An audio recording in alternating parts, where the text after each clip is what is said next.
Marcus has exactly $0 in savings. Not a little. Zero.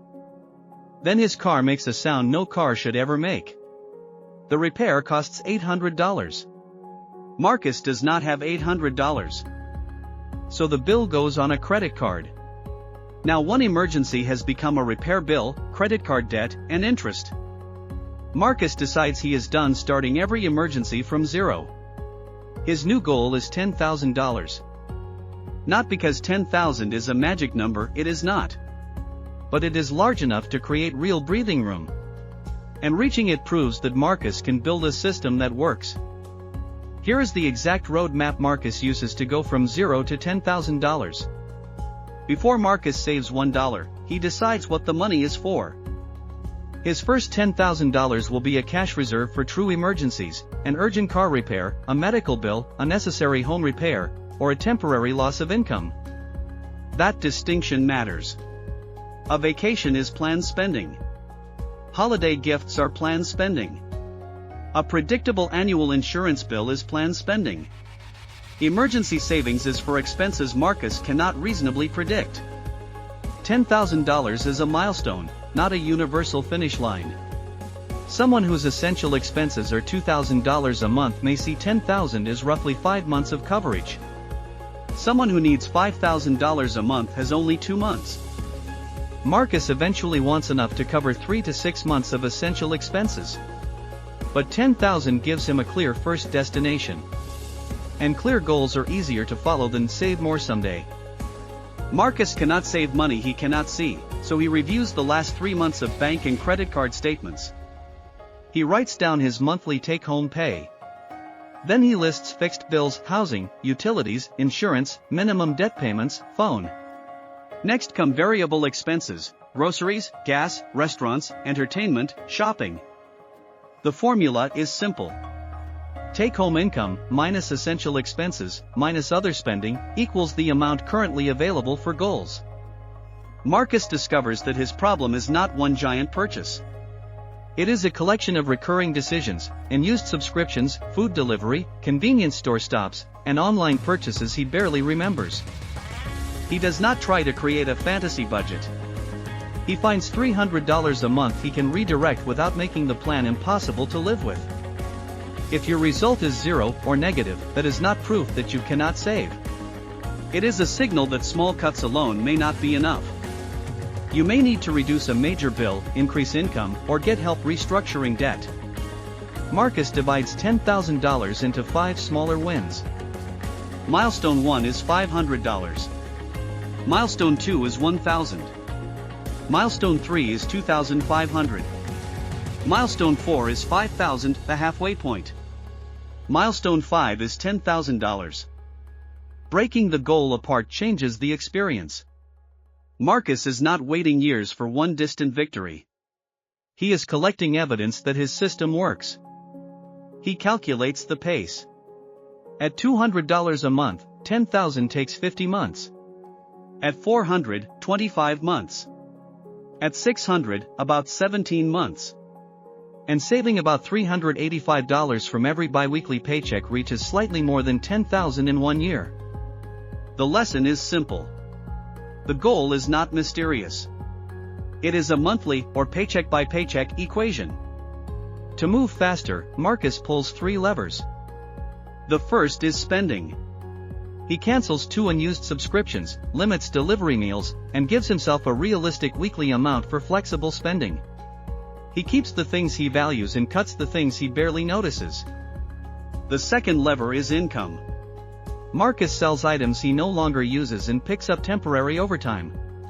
Another person might tutor, freelance, provide a local service, or negotiate a raise. The strategy is less important than the rule: extra income receives a job before it arrives. Marcus sends most windfalls directly toward his current milestone instead of letting them disappear into everyday spending. The third lever is expensive debt. Marcus has a credit card charging more than 20% interest. Keeping thousands in savings while revolving that balance can be costly. But using every last dollar to pay the card could leave him borrowing again at the next emergency. So he uses a balanced order: make every required minimum payment, build a starter cushion, then direct most extra cash toward high-interest debt. Once the card is paid off, the old payment goes directly into savings. Low-interest debt is a different calculation. The right order depends on the interest rate, job stability, insurance deductibles, and personal risk. And if an employer offers a retirement plan match, Marcus checks the plan before giving up free matching contributions while he builds cash. Marcus does not trust motivation to show up 26 times a year. He schedules an automatic transfer for every payday. The money moves into savings before it can blend into his checking balance. He begins with $150 per paycheck. After paying off his credit card, he increases it. When he receives a raise, part of the raise increases the transfer again. This is paying yourself first. Marcus keeps enough in checking to cover bills and avoid overdraft fees. He keeps the emergency fund separate from everyday spending, easy to reach in a real emergency, but not so easy to raid for an impulse purchase. The system matters more than the initial amount. $25 per paycheck is not too small. It is the first working version of a habit that can grow. Marcus keeps this money safe, accessible, and separate. He compares savings accounts for a competitive interest rate, no monthly maintenance fee, no balance requirement he cannot meet, and transfer access that fits his needs. He confirms that the bank is FDIC insured or the credit union is federally insured by the NCUA. Deposit insurance generally covers at least $250,000 per depositor, per insured institution, for each ownership category. Marcus does not put emergency cash in individual stocks, cryptocurrency, or another asset that could fall sharply when he needs the money. Growth is not the primary job of this account. Reliability is. He also does not choose an account based on the advertised rate alone. Fees, withdrawal access, transfer time, and deposit insurance all matter. Marcus tracks the balance once a month and marks every milestone. $500, $1,000, $2,500, $5,000, and $10,000. Each one gets marked. When Marcus uses the fund for a genuine emergency, he does not call the plan a failure. The fund did its job. Rebuilding it simply becomes the next goal. He also prepares for predictable expenses with separate sinking funds.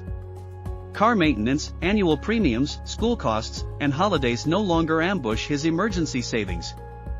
Most importantly, Marcus does not race someone else's timeline. A slower plan that survives real life is better than an extreme plan abandoned after 6 weeks. At $300 a month, reaching $10,000 takes about 34 months before interest. At $500 a month, it takes 20 months. Marcus started with zero, but he did not try to jump straight to $10,000. He gave the money a job. He learned his real numbers. He built a starter cushion, dealt with expensive debt, automated every payday, used extra income deliberately, and kept the money somewhere safe and accessible. Your first step today is not $10,000. It is choosing your first milestone and scheduling your first transfer, even if that transfer is only $25. Because the first $10,000 is built the same way as the first 100, one decision, repeated consistently. If this video helped you, like it, share it with someone building their first financial cushion, and tell us in the comments, which milestone are you working toward, $500, $1,000, $5,000, or $10,000? Subscribe to Wealth Compass for more simple strategies to help you navigate money, invest wisely, and build lasting wealth.